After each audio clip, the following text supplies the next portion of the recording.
Donc, Dominique, félicitations pour ton intronisation au Temple de la Renommée du CMO. Est-ce que c'est une surprise? Comment on se sent de cet honneur?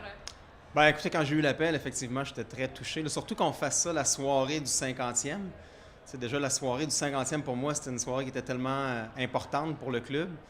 Et donc, d'être intronisé cette année-là, pour moi, c'est doublement spécial. Puis, c'est un club auquel je suis tellement attaché émotivement depuis tellement longtemps. Je pense qu'on entend tout le temps les histoires des anciens boursiers. On réfère toujours à notre première bourse quand on avait 15-16 ans. Bien, pour moi, ça a été la même histoire. Puis, au-delà de la bourse, pour moi, j'ai vraiment été chanceux de connecter avec des gens qui sont devenus un peu mes mentors à quelque part. Ils m'ont vraiment aidé à m'intégrer dans la communauté montréalaise, dans la communauté d'affaires, pour vraiment aller chercher une espèce de réseau, de contacts qui pouvaient m'aider dans ma carrière au-delà de la bourse et même nous enseigner à parler dans les médias, comme je le fais présentement, de parler devant une foule. La première fois qu'on va faire un speech pour remercier des gens, c'est au Club La Médaille d'Or, souvent en tant qu'athlète. Puis c'est tellement important, ça, ces choses-là, pour le reste de nos jours. Donc, ils nous aident en tant qu'athlète, oui, mais moi, maintenant, avec du recul, je me rends compte qu'ils m'ont aidé beaucoup plus que pour ma carrière sportive. Est-ce que tu te rappelles justement la première bourse que tu as reçue du Club La Médaille d'Or en tant qu'athlète? Bon, je m'en rappelle très bien. Puis, bon, moi, j'étais un petit gars de Lévis, Québec, donc j'étais parti tout seul dans ma voiture. J'avais reçu l'invitation, puis la bonne nouvelle. Puis c'était à la brasserie Molson.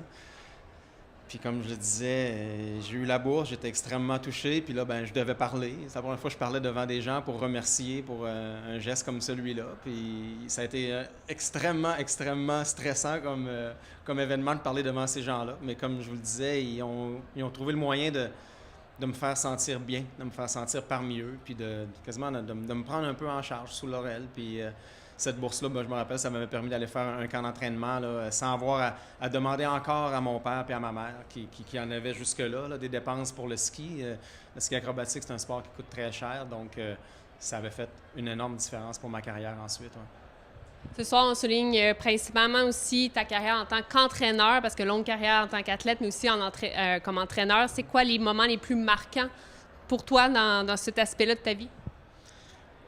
Ma carrière d'entraîneur, écoutez, j'ai vécu des moments tellement plus intenses en tant qu'entraîneur. Je pense vraiment que j'ai été fait, moi, pour être un entraîneur plus qu'un athlète.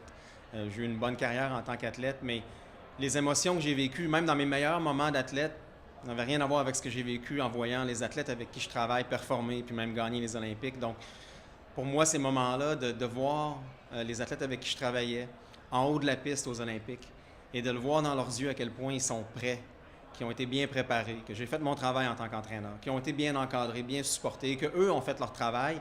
Bref, le travail accompli, il ne se fait pas au fil d'arrivée, il se fait à la ligne de départ. Puis moi, je me rappelle très bien d'avoir vu dans les yeux de Jennifer Heil en 2006 cette espèce de sérénité-là, de cette confiance-là, de savoir qu'elle avait fait tout ce qu'elle avait à faire pour être la meilleure cette journée-là. Et la même chose ensuite au jeu de 2010 avec Jennifer encore, puis avec Alexandre Bilodeau.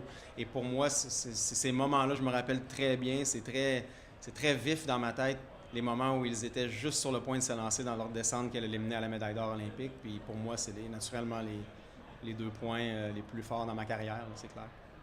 Bien, je te remercie beaucoup, puis félicitations encore pour cette belle honneur. Merci beaucoup.